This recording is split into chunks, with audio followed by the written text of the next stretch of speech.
That report was from Katie Rousell. Now, Sophie Linden is the Deputy Mayor of London, and she has responsibility for policing and crime in the capital. Stafford Scott is a community activist from Tottenham who's campaigned for the rights of the black community there since the 1980s. Very good evening to you both. I want to get into the causes of what is happening at the moment. And Stafford, you're close to some of the communities that have been affected by this. What do you think has happened in the last 12 months that has seen the murder rate rise so sharply? I mean that there's a myriad of different things that contribute to it, but I don't think that we should fool ourselves that this is something that's just happened in the last 12 months. This is something that's been happening for decades.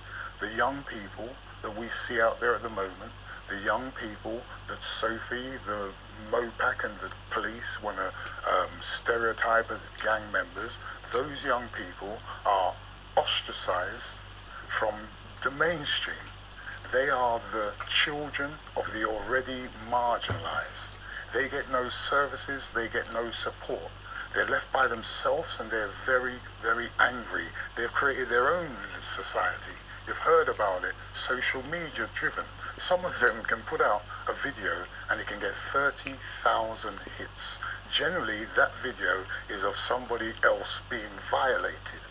The person who is violated then feels absolutely duty-bound to then go and take action. But let's be clear, this is an extension of a community that has long learnt to police itself and to regulate itself, because we've not been able to get the support of the police service because they've always been an institutionally racist organisation. So that gulf that's left where we're not police means that we've learned to police ourselves, and these in the way the eye for eye, tooth for tooth way. They've taken it to an incredibly crazy level of Let me get so Sophie, I know you'll have your own, you think other things are going wrong, but what do you say to that account of what has been happening, and in particular how it's actually not really that new? I agree with Stafford that it's not completely new. It's not just in the last year. We've seen violent crime in London rise since about 2014. It's rising in London, but it's also rising outside London as well. What I don't agree with Stafford is that we are deliberately setting out to stereotype individuals from communities. We know that there is an issue with, and we've analysed this and looked at the evidence around, particularly around victims. There's a really disproportionate number of young black men who are the victims of murder and the victims of knife crime. And we have to do something about that and most work people with the looking at communities it to are do saying, that. oh, it's a gang thing. And I know that you think that's a completely faulty analysis, Stafford. But what is wrong with that? I mean, what is wrong with saying there's a gang problem in some of these communities? The problem with that is that we've seen over the years the pathologization and the essentialization of black youth to the degree where it means that those who have a responsibility for coming up with effective interventions for addressing this, they're totally going down a misguided route. They're spending a lot of money. And what are they spending money on, and what would you like them to be spending money on? They're spending money on the wrong things. They're spending money on things like Operation Shield, which was collective punishment, which was branding kids as being in gangs, telling them if one commits a crime, they'll commit another. £200,000 they spent on a pilot of Shield. It was a total flop. They could have put that money into our communities. They could have built capacity in our communities to engage and intervene with our young people, and they've steadfastly chosen not to do it. Every response that they've been given is a punitive one. It's about policing. It's about every policing. single And that response. is a really interesting argument, Sophie, that is not about policing, and policing is the wrong response and is the one, naturally, the police give. I agree with you. It's not just about policing, but policing is part of the solution. And Stafford talks about Operation Shield. Operation Shield was a couple of years ago under the previous administration. I agree with him. It didn't work. I didn't think it would work at the time.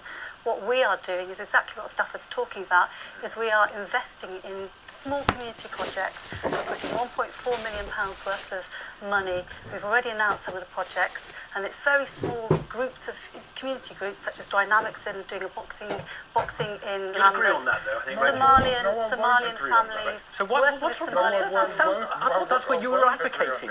I won't agree on it because, as you just said, this is across the UK. This isn't about projects. This is about structural racism that is impacting on our young people. Too many of our young people are being excluded from schools. This is about Cameron and Boris Johnson saying immediately after the riots that the gangs were responsible. We had 4 reviews, including the Metropolitan Police's own review, and all of them said there was no evidence of gang orchestration. But the state has continued as if there's evidence of this gang involvement. So when you look at what the evidence of what's driving the violence that we're seeing on the streets of London at the moment, the number of knife crime injuries and murders that are gang related, it is there, but we've seen that fall. And the Metropolitan Police talk about it, that actually what we're seeing, yes, we're seeing an issue with gangs. It's more violent when it's gang-related, but we are also seeing an issue with young people picking up knives and finding, using guns that aren't members of gangs. It's not all gang-related. So in that's fact, really it's decreasing. important to understand, not we all are, gangs. and we are working. When we talk about trying to tackle gangs, we're not just talking about enforcement. We've got the London Gang Exit Programme, which is actually beginning to to bear fruit and is helping young men leave the gang Give lifestyle. some statistics, please. We've Because we worked know with- that you've got 4,000 on the gangs matrix. So how many have gone on the exit programme?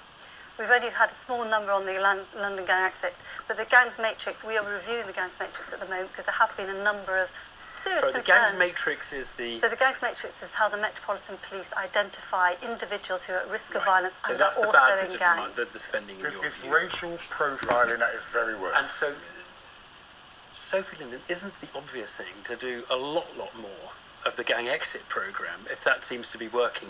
And isn't that what worked in Glasgow when they had a problem in the 2000s? So- It was intensive care for smallish numbers of people who were at very high risk. So what worked in Glasgow was a combination of enforcement, taking control of the streets as they talk about it, stop and search, and the police using enforcement alongside a public health approach. And that's what we are doing in London. We do absolutely think the police have a role to play, of course they do, but as part of our strategy to tackle knife crime and violence and gun crime, we are investing, yes, in gang exit programmes, but also investing in mental health services and in working Well, in schools. But you were advocating that approach. I mean, that's No, exactly I what wasn't. you No, were I saying. wasn't. What we want is prevention. What we want is education. What we want is young people who can grow up with aspiration and hope that they can find a place for themselves in this society. What this government and previous governments are giving us is totally the opposite. And that's why this year you're seeing this. And if we don't come up with new ways of doing it, if those in authority do not start listening to the communities from where these young people come, we'll be back here next year hearing Sophie say something. Very I brief think last word, we need to Sophie. think about what the government needs to do, and I agree with you, the government needs to step up and do much more on prevention, because at the moment it's taking money out of the services that are going to help prevent young people. Absolutely. Then there's what the Mayor, myself and the Metropolitan Police can do. We are investing in prevention and early intervention. And we asked the government to come, they didn't want to join in. Thank you both very much indeed.